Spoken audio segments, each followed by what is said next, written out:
नमस्कार दोस्तों, BA07 channel में आप सभी का बहुत बहुत स्वागत है। तो दोस्तों, पटना से दरभंगा एयरपोर्ट के बीच चलेगी नई इलेक्ट्रिक बसें। अब कई घंटों का सफ़र कुछ ही समय में होगा पूरा, जाने पूरी टाइम टेबल।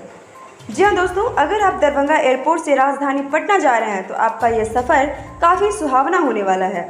मुजफ्फरपुर एवं हाजीपुर जाने वाले यात्रियों के लिए शुक्रवार को AC ई बस की सेवा बहाल कर दी गई है, जिसमें आरामदायक सुविधा मौजूद हैं।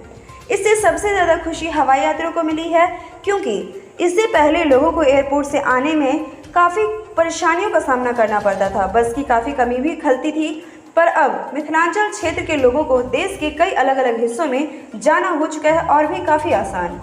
इन सभी सुविधाओं का उठा सकेंगे लाभ। आपको बताते चलें, ये बस पटना में गांधी मैदान स्थित बांकीपुर बस पड़ाव से हर सुबह 7:30 पर खुलेगी और मीठापुर बस पड़ाव में ठहरने के बाद सुबह के 8:30 पर मुजफ्फरपुर के लिए प्रतिदिन रवाना होगी।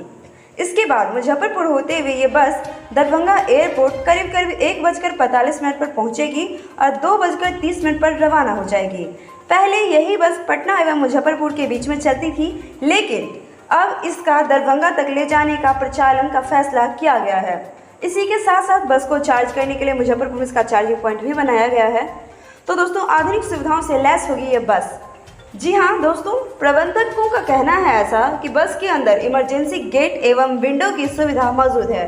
इसके अलावा ये बस प्रदूषण मुक्त व वातानुकूलित बस है। बस के अंदर 2 और बाहर में एक CCTV कैमरा भी लगाया जा चुका है। बस के अंदर मार्ग की जानकारी के लिए 3 डिस्प्ले स्क्रीन लगाए गए हैं, जो कि बाहर एवं अंदर की तरफ है। इसके साथ ही panic button facility, mobile charge करने की सुविधा, अनाउंसमेंट सिस्टम, स्मार्ट टिकटिंग एवं इंटेलिजेंट व्हीकल ट्रैकिंग सिस्टम के साथ इमरजेंसी बटन एवं अलार्म बेल की सुविधा भी प्रदान की गई है। प्रबंधक झाका ने कहा है कि निकट समय में बसों की संख्या में वृद्धि होने की उम्मीद है। जाने यात्रियों को कितना देना पड़ेगा भाड़ा, जिससे कि यात्रियों को इंतज़ार करने की ज़रूरत नहीं पड़ेगी। और अगर आप इस बस से सफ़र करना चाहते हैं तो इसका किराया भी बेहद मामूली सा है। इस बस से यात्रा करने के लिए आपको मात्र 250 रुपये का किराया देना होगा। सभी सुविधाओं से सफ़र करना हो सकेगा आसान। तो दोस्तों, ये था हमारा आज का